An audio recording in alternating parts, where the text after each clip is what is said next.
خواتین کے صبر کو کبھی بھی چیلنج نہ کریں۔ جو عورت اپنے جسم سے ایک جنین نکال سکتی ہے اور درد ذہ کا سامنا کر سکتی ہے، وہ اس قابل ہے کہ آپ کو اپنے دل سے نکال دے اور آپ کی جدائی کو بھی اسی صبر سے برداشت کر لے۔ لہٰذا خواتین کا احترام کرنا سیکھیں۔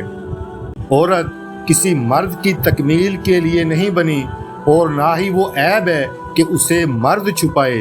عورت ہی ہے جو آدھے معاشرے کو جنم دیتی ہے اور باقی آدھے معاشرے کی تربیت کرتی ہے۔ عورت ایک کپ کافی کی مانند ہے، اگر آپ اسے نظر انداز کر دیں تو وہ سرد ہو جائے گی، یہاں تک کہ اس کے جذبات بھی سرد ہو جائیں گے۔ جب عورت جس سے وہ محبت کرتی ہے اس کے سامنے خاموش ہو جاتی ہے تو الفاظ آنسوؤں کی شکل میں آتے ہیں۔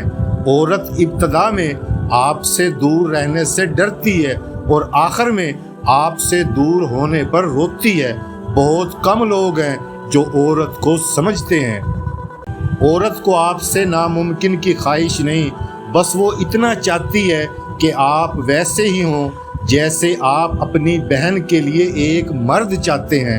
عورت یا تو عظیم تدبیر ہوتی ہے یا پھر عظیم محبت ہوتی ہے، اور آپ ہی وہ آدمی ہیں جو اس کا فیصلہ کرتے ہیں۔ عورت بیمار ہوتے ہوئے بھی دوسروں کا علاج کرتی ہے، خود غمگین ہو کر بھی دوسروں کو تسلی دیتی ہے اور تھکی ہوئی ہو کر بھی جاگتی رہتی ہے۔ عورت ہمیشہ چاہتی ہے کہ اسے ایک بچی کی طرح اس کے ساتھ برتاؤ کیا جائے، چاہے وہ کتنی ہی بڑی ہو جائے۔ عورت کے دل کا دروازہ نہ کھٹکھٹائیں اگر آپ کے پاس توجہ کی سچی نیت نہیں ہے۔ عورت خواہ کتنی ہی سخت کیوں نہ ہو، وہ کبھی شفقت اور مہربانی کے جذبات سے خالی نہیں ہوتی۔ عورت ایک بچے کی پرورش اکیلے کر سکتی ہے، لیکن مرد بغیر عورت کے بچے کی پرورش نہیں کر سکتا۔ یہ ہے عورت کی عظمت۔ جب آپ مرد بن جائیں تو آپ کو ایک عورت ملے گی، جب آپ مرد ہوں گے تو آپ کو ایک عورت ملے گی، جب آپ بادشاہ بن جائیں تو آپ کے لیے ایک شہزادی ہوگی۔ لہٰذا آپ کچھ نہ بنیں اور یہ توقع نہ رکھیں کہ وہ سب کچھ بن جائے گی۔